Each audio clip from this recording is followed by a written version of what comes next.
The breeze is kind of picking up around here, so please bear with any wind noise that my camera may pick up.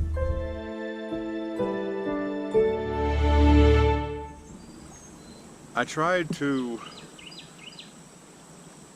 do a scripted video and be all professional, but turned out seeming fake and just wasn't me. So I think I'm finished with trying to be all professional and on YouTube and making scripted videos.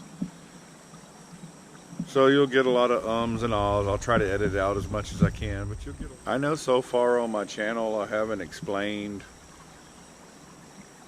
why I'm building my truck or anything about it or anything like that. So I figured I would take this opportunity to explain what I'm doing and my thoughts and reasoning behind what I'm doing, and hopefully inspire some other people to do something similar or something completely different, but just to get out and do it.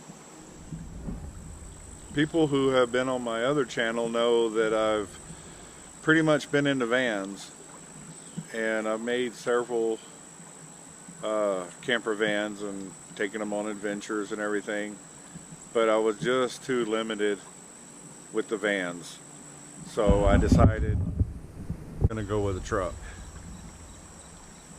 So I bought my truck almost 2 years ago and promptly bought a Alpenlight truck camper and put on it. Drove it to the Grand Canyon and back and realized this camper is way too heavy. So that sent me on my path of searching for a light camper.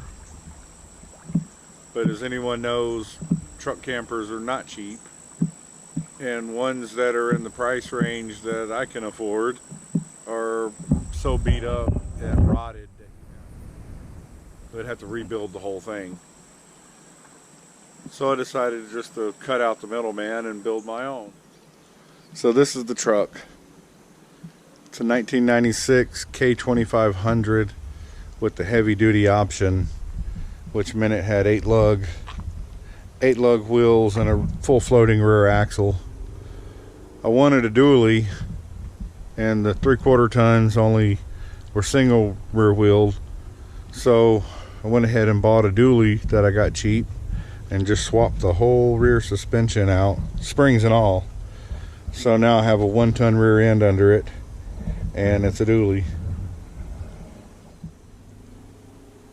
It's a 4-wheel drive with a 5-speed manual transmission, and it has a manual transfer case, 2-speed transfer case.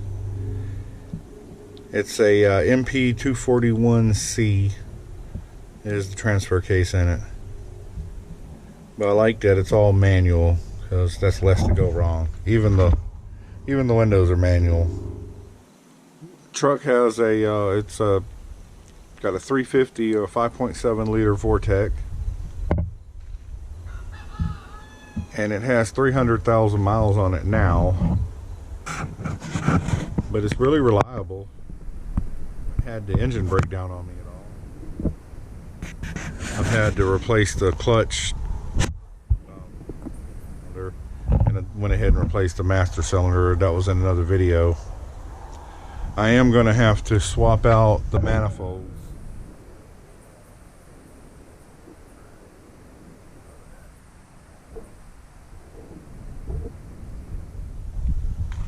I did the intake manifold gaskets when I first got it and put a new fuel pressure regulator in when I first got it, and I put a new fuel pump in it, and I would drive the sucker across country without hesitation. A bird has built a nest in my receiver hitch. Look at that little bird. There's a nest and it's got babies in it inside my receiver hitch.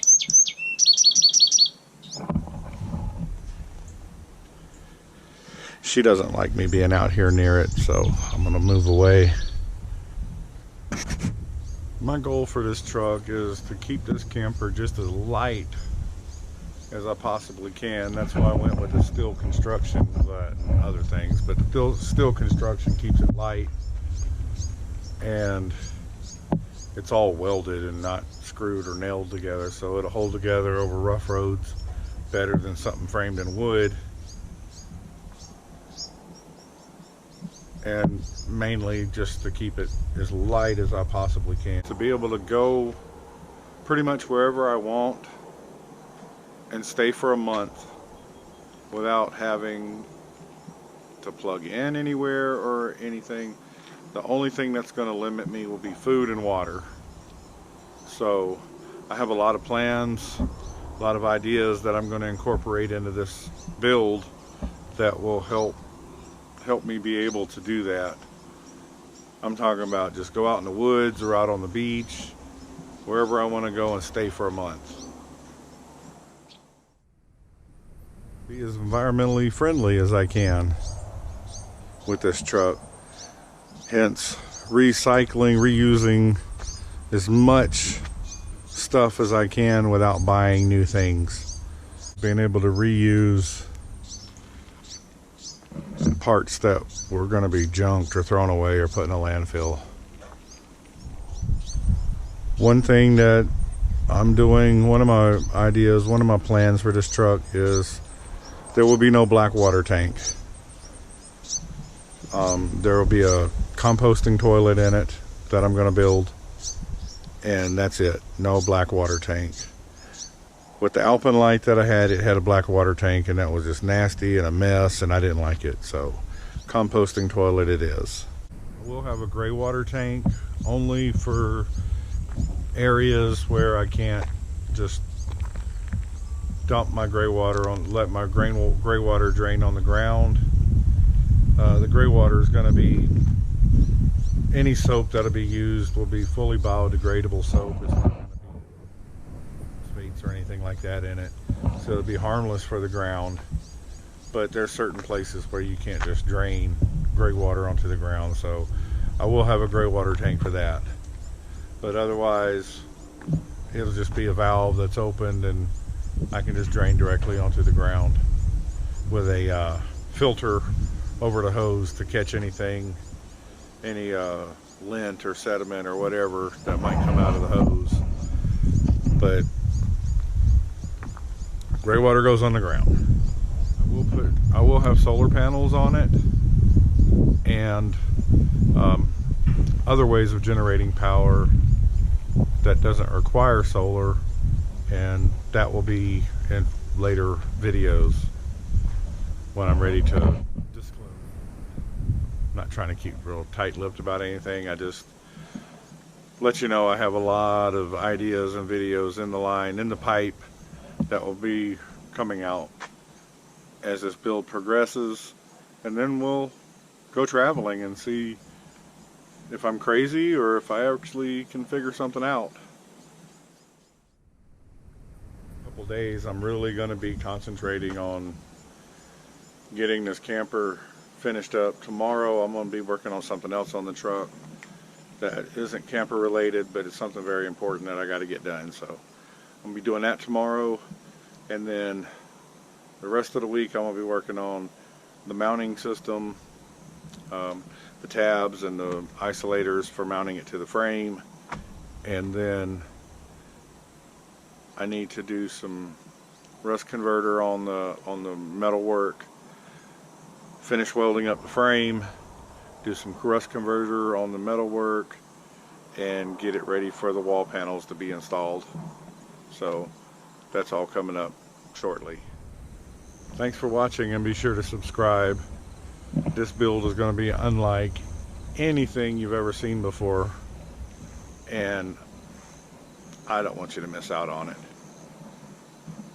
Plus, I'd like to take you along on our adventures and see where we go and find out if I'm going to massively fail at this. I don't think so, but we'll see. Catch you next time.